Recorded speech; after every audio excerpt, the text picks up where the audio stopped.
beat LA, beat LA, beat LA. And we sure did. Now we're 3-0 versus the LA teams and 2-0 versus the LA Galaxy. And what a game it was at Snapdragon Stadium as we pulled out a dramatic last minute 2-1 win, taking all 3 points and beating our SoCal rivals. As you can probably tell, I lost my voice for a couple of days. It's coming back. I went absolutely ballistic when that game winner was hit and I was at Snapdragon. The crowd during that match was absolutely awesome, but we need to get into it, and not all of it is good. I'm Mike Geo, and you're watching the Penalty Kick podcast. And, you know, all of us in SD really want to beat LA, and I mention that all the time. Beat LA, whether it's SDFC, whether it's Wave FC, whether it's the Padres, right? This is what we want. We're always excited to play these teams, and we're always excited to get wins versus these teams. But I'm sure everyone has seen the videos that have been circulating.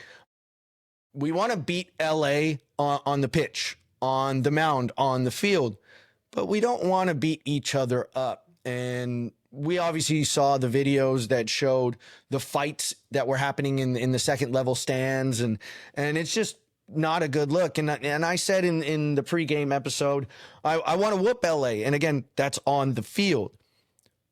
It's all love. That's what I said. It's all love. I have a friend who is an LA Galaxy fan who was at the game sitting, you know, right across the way from me. Juan, big shout out, Juan, man. You know, we need to connect. We'll connect soon. But we got to talk before the game, and I hope your team loses. He hopes my team loses. And we're you know, giving a good chanter. We're being good opposition. What makes the game fun is when you have good opposition, but it never needs to go to a physical altercation because this is a soccer game, and it's a game at the end of the day. And we just need to make sure we stop this. Be the bigger person. Be the one that stops the fight and not the one that starts it or keeps the fight going. Stuff like this takes away from a great game on the pitch by both sides. And it's not a good look for SDFC, regardless of who started it, right? Because this also happened against LAFC at our stadium, obviously on a very smaller level, but we need to stop these fights because we need to enjoy the beautiful game, enjoy the game for what it is, enjoy it for entertainment, enjoy it for fun, and then go home to our fams, go home to our peoples, and it's going to be okay, right?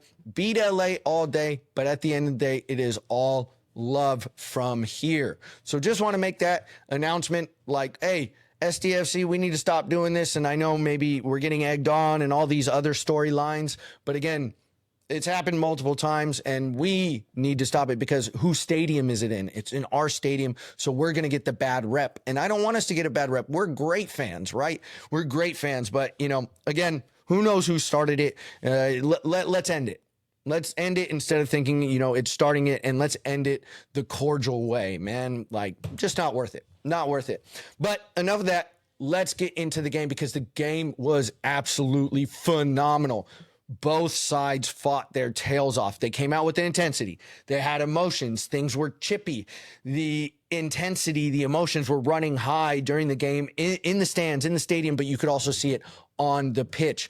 It really was a rivalry game. This felt like a rivalry game. It looked like a rivalry game, and it was so close. Both sides had chances. Both sides probably could put away a couple more goals. But also, there was great defense. There was also just beautiful build-up play, even though some of those shots were off target. I just absolutely love this game, even when it was 1-1 most of the game. It was just a great game to watch. So big props to both of the teams. Big props to all the players on both of those teams. And big props to all the coaches on SDFC and LA Galaxy. Just that is what the game is about, not that other stuff that's happening after the game. But when we looked at the first half, you know, I felt it was really even. Again, both teams had opportunities to put it away. I mean, Godoy, you know, had a chance that just went right by the post. Mighton, same thing, hit side netting.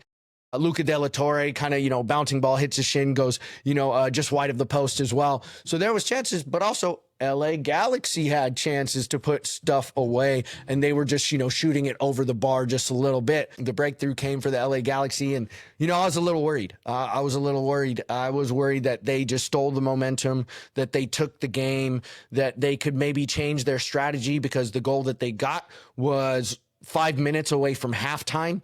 So I felt like, oh, we could be in trouble. This can be just a momentum shifter in the entire game, especially because it was an even game.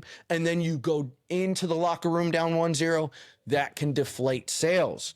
But how this goal happened, it was Marco Reus. I wanted Marco Reus to be really, really quiet. He looked actually really, really good in that first half. You know, he was finding pockets of space. He was getting the ball, picking up the ball, facilitating the ball, and he got the assist in the goal. He slides a pass across, the top of the box to Fagundes, and big props to Fagundes. The patience to wait for the play to develop a little bit is absolutely awesome. And it's so hard to be patient when people are running, when your mind is moving 100 miles an hour. It is hard to have that patience, but he allowed 2 runs to go, one on his left and one down the middle, which then drops our defensive line and opens up a shooting lane. And he shoots a curler, nice strong shot around the goalkeeper, around CJ Dos Santos' glove, no fault of his, and they're up 1-0. And just like that, I was like, ooh, that's a gut punch right before halftime. And I could be a little bit more critical on defense. I always say you want to stop ball. You want to push up on the ball. And we obviously dropped back just a little bit. And then the help coming from the right side was a little bit late. But also, our defense has been phenomenal over the past 5 games. In the past 5 games, we've only allowed 2 goals. So I don't want to be overly critical of them. Yes, we probably could have done a little bit better. You're not going to be perfect. That's all right.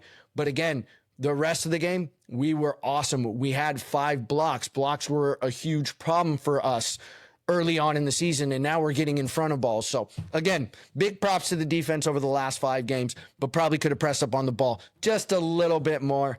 But we got that momentum right back, because what happened 1 minute later is Luka was playing the striker.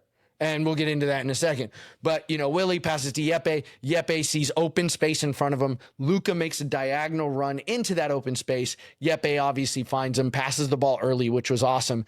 And then Luka just tucks it underneath the goalkeeper, in between the goalkeeper's legs for 1-1. And I was like, we just stole back all the momentum for the rest of the game, and that's really what I felt like happened.